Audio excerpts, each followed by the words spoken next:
2 will reach the edge of the DeepSpace tunnel's umbra within 1 day. Our journey through the DeepSpace tunnel begins. Destination is in the Orion arm of the Milky Way. Once the home of humanity, Earth. Activating course correction engine. The final countdown has been initiated. This galaxy's name is derived from the old word philo. It's the most exquisite gem in deep space. Philos. Humanity remains shackled to time. Fortunately, there are other lives in this boundless, starry sea. Tonight's weather, clear sky with winds around 7 miles an hour. Everything is serene inside the deep space tunnel. Good night, Lincoln City. May you rest in the Milky Way's embrace, drifting in long and happy dreams.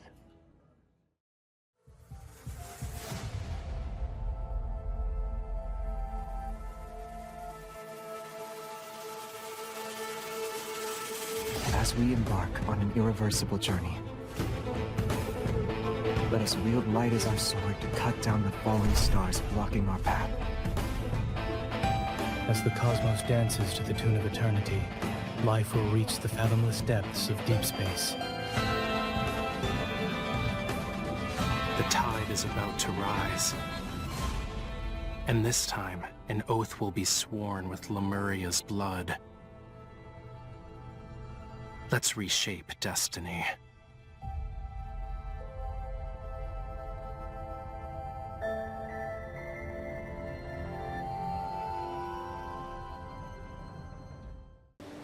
Hello and welcome back for more Love in Deep Space. We are currently at a fancy party on a yacht with Raphael.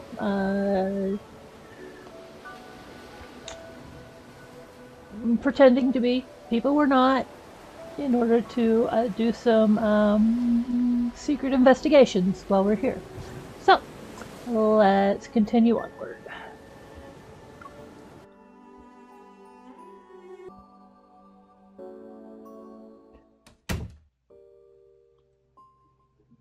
I wasn't able to get close to the jewelry, so I didn't sense anything unusual.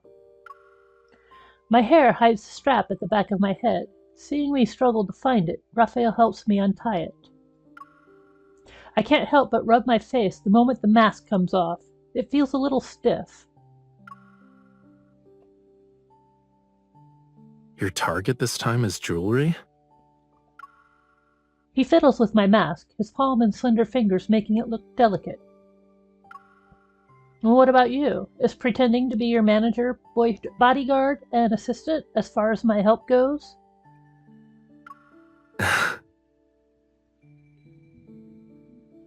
He gazes out at the ocean, his exposed half-face showing a pensive expression. Don't worry. I'll tell you everything when the time comes. I'm not saying anything now because I'm worried the info dump will overload your brain. Now I'm even more curious. Surely you have other questions besides what I'm actually after. Why not ask a simple one? You're wearing a disguise for a reason. Are you hiding from the people who posted your bounty on the dark web? It's part of the reason, yeah. But I have other enemies. They're also on this ship? They're also on this ship. I expected as much, but I still let out a soft sigh. Why do I always feel like you're dragging me into trouble? Don't worry about it. Considering how strong you are, no one can beat you in a fistfight. I knew it. Nothing is ever simple when you need me to be involved.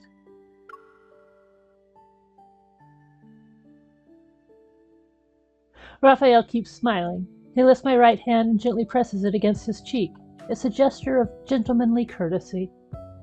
I guess I should apologize, huh? But I have a feeling that's not what you want right now. His mask has more decorations than mine. Its rough, uneven texture creates an illusion of warmth as it's caressed. My fingers trace the edge of the mask and descend to his jawline. I almost touch his skin. Can you guess what I want? A mission that won't let the night go to waste?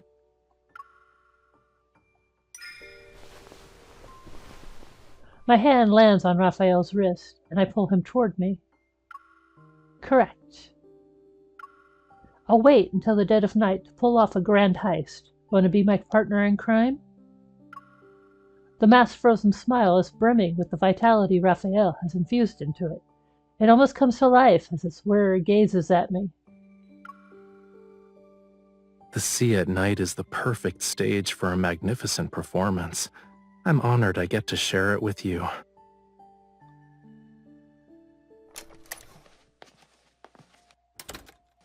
Cruise ship, 3rd floor, 9:15 p.m. While the guards change shifts, the corridor is empty. It's a perfect time to start our mission. I already know the yacht's map by heart. I carefully push open the door and bring Raphael with me. Take a left at 3594, go up the stairs, and then take another left before walking to 4136. Go through the side door and cross the terrace. That's how we'll reach the security room. Are you sure we won't get caught by the patrolling guards? Of course. Don't forget, I'm not doing this by myself. I adjust my earring, or rather, it's a small communication device disguised as an earring. The guard's schedule, patrol routes, and the vault passcode are all in it. Your association is truly a gathering of hidden talents. Hurry up, the passcode changes every 10 minutes. It'll be tough if we miss our chance.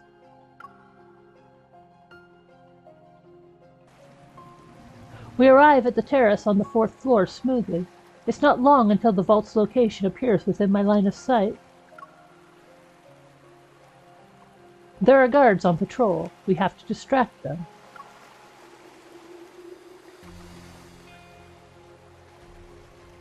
That's easy. We just need an encore. A small flame flickers from his fingertips. I nod. You're so good at this. How many people have you scared with that trick? Who asked me to be her partner in crime? Me. Yes. The communication device beeps. The passcode has been successfully deciphered. I gesture to Raphael. He nods, and a tiny flame materializes. You're a good man, Maxwell. Spending a fortune just to make your wife smile. My small gift pales in comparison to your company's wealth and power. Why is Maxwell here? Here. The sound of laughter gets closer. Raphael opens a hatch in the corner of the floor and pulls me down. The door silently closes, and our surroundings darken.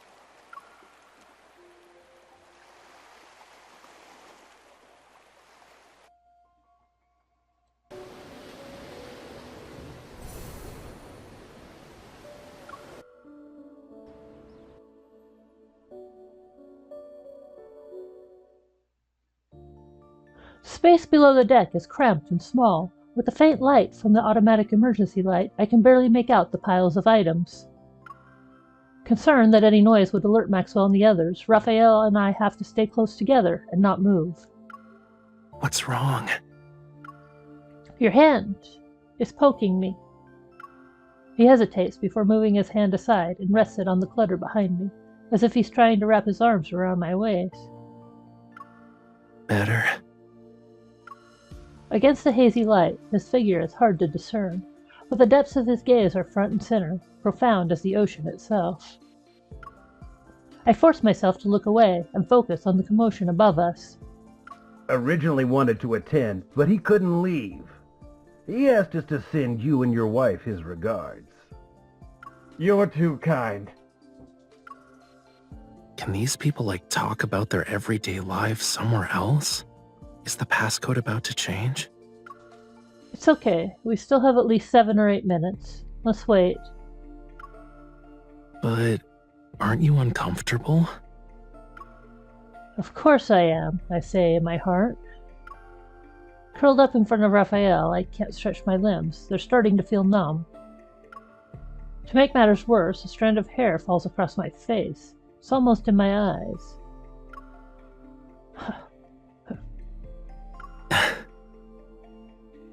I try to blow it away, but it doesn't do anything. Raphael's bangs slightly sway instead. Let me help. He raises his hand and moves it toward my cheek. However, his elbow hits the deck.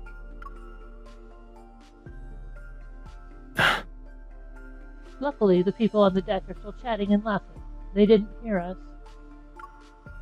I'm fine. I can deal with it. I try to suppress the strange feeling of the hair on my face, but the more I try to ignore it, the more I focus on it. After a few moments, tears well up in my eyes. My vision starts to blur. Don't move.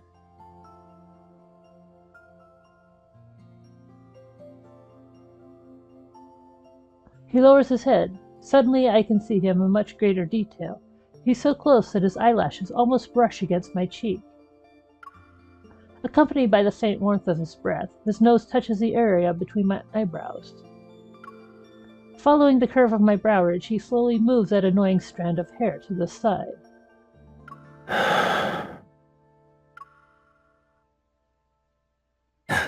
Is it better? I force myself to nod calmly, trying to ignore the heat rising in my cheeks. I refocus on the conversation above us. And somehow, in the span of a few minutes, their conversation has changed completely. Please think this over, Maxwell. As long as you're willing to give up Jewel Reef, feel free to name your price. This would be a great opportunity for you to collaborate with Ever again, don't you think? I'm sure your wife would agree. Ever? A bit of doubt flashes through my mind when I hear that name. Judging by their conversation, this isn't the first time Maxwell has been involved with Ever. Is his protocore smuggling business related to them? I already told you. I'm never selling the island. Stop asking. Maxwell, we've been very sincere. Being at each other's throats won't benefit anyone, right? Are you threatening me? Oh, no. We wouldn't even consider it. But your anniversary is coming up. It'd be a shame if something went awry to ruin the event. Maxwell sounds even more displeased. The three argue for a bit before parting ways on bad terms. I sigh when the sound of footsteps fades away. I reach out to open the hatch door.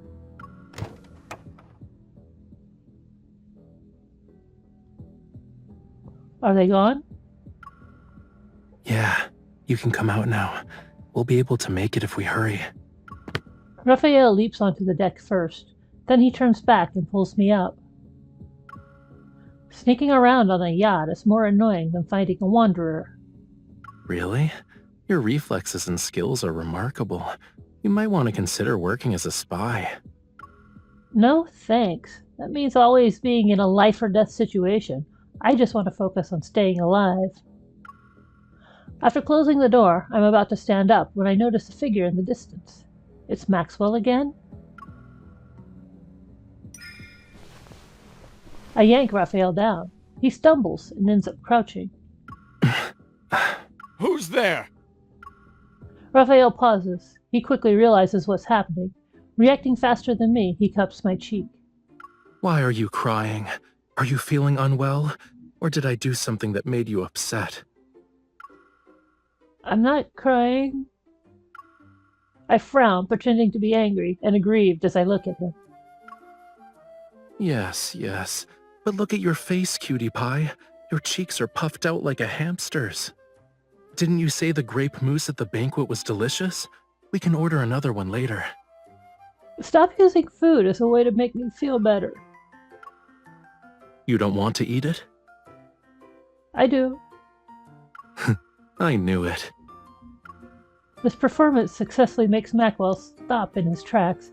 He squints to scrutinize the two of us. Are you... Maxwell?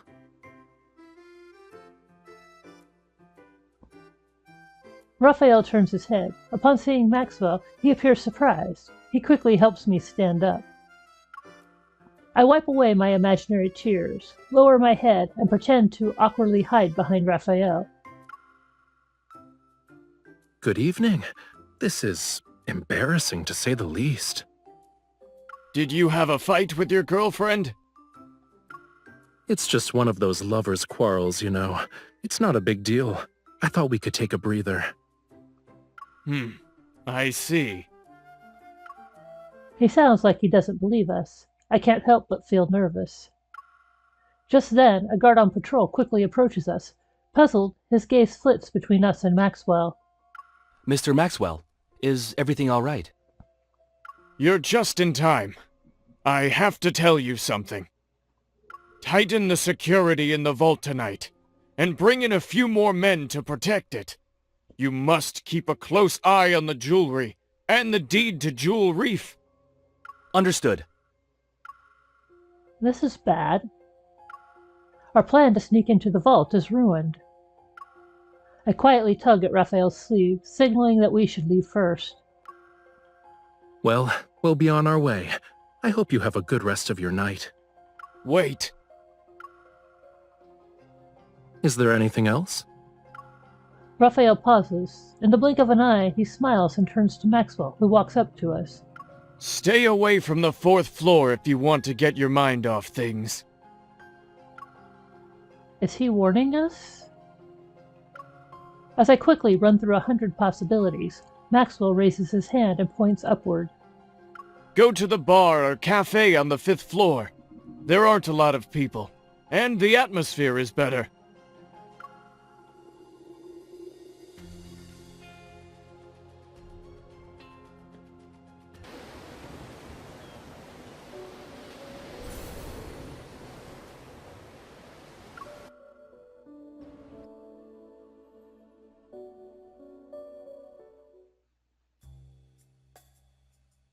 We would have already gotten the jewelry if it weren't for those 2 island buyers. Missing the opportunity that appeared before us, we return to our room. And even though I'm upset, I have a new suspicion. There must be something ever once on that island, otherwise they wouldn't be so focused on it. Who knows? Maybe they have too much money to spend. Raphael removes his mask and sets it aside. He rubs his wrist. Before I injured my shoulder, now it's my wrist. It seems like my hands have to get tortured somehow whenever we're together. It was an emergency. Are you hurt? Let me see. Of course I am. Look.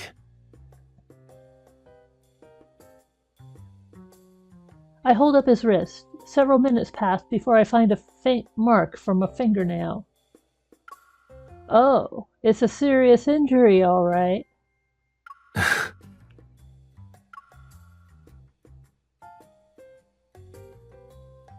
Raphael unbuttons his cuff, loosens his collar, and sinks into the chair. He eases himself into a comfortable position. Are you still thinking about the jewelry thing? Yeah, I won't be able to catch Maxwell if I can't get close to it. Honestly, I think this guy isn't as suspicious as you make him out to be. He wears his heart on his sleeve, you know. He's wealthy and hopelessly in love. I doubt it. Since you decided to approach him, he must be more than just a rich, romantic fool. He's a simple-minded, generous, wealthy guy I want to work with at some point. Is there a problem? That excuse might fool others, but not me. I think Maxwell is far from innocent. Since this involves the association's secrets, I can't say much. I'm forced to beat around the bush. The protocore smuggling he's doing isn't a simple business venture. Is that so? Why would someone be looking for us at this time? Did we get noticed? I can't help but be on edge. Relax. You're practically wearing "I'm not innocent" on your face right now. Even if they have ill intentions, do you really think the 2 of us can't handle it? You're right. Raphael opens the door, but before I can see who it is, he turns around. He's holding a tray. Grape mousse? Aren't you hungry after working for a whole night?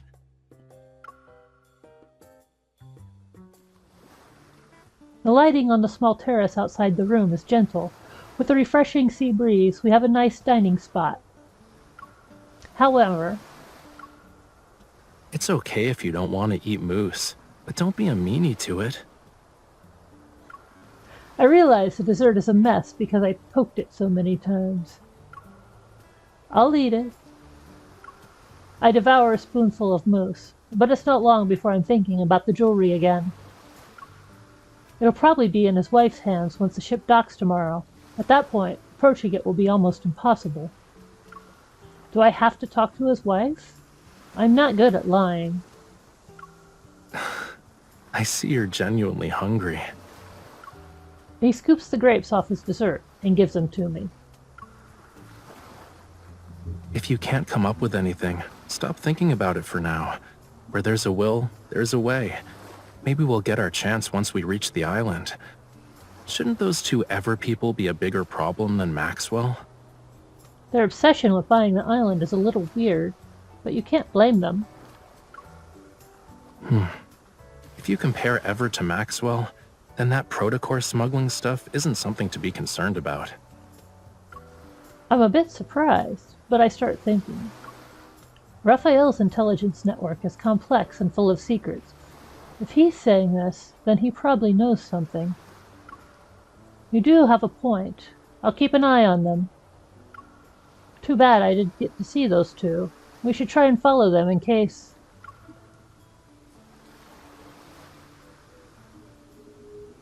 Okay, it's time to stop using your brain. Raphael waves his hand in front of me. His expression becomes stern. I told you that so your mind can take a break. It wasn't so you could throw yourself into another problem. But, like a magician, he pulls out something to feed me. I bite down, and a candy sweetness floods my mouth. Right now, you're only allowed to think about one thing. One thing. Which is replenishing your energy before going to bed.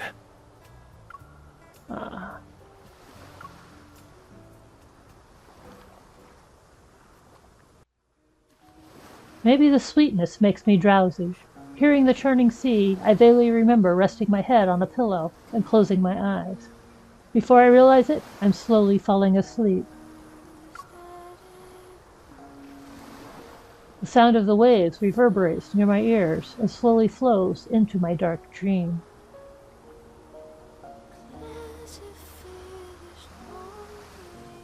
That sounds like the song that was in Raphael's painting.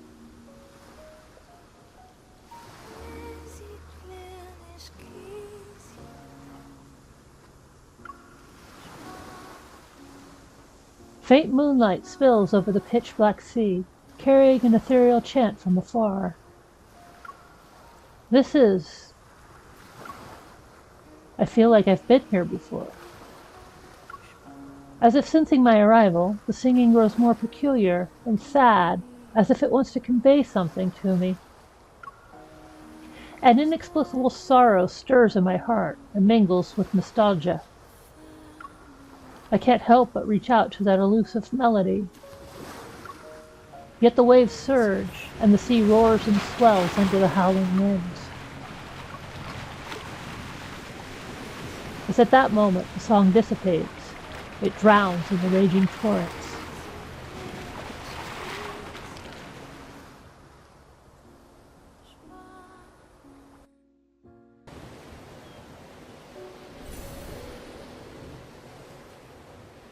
Alright, well, here's a good place to take another break, and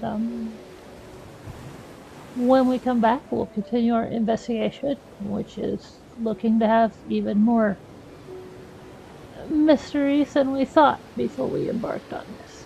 So, thank you for watching, and I will be back again soon. Take care.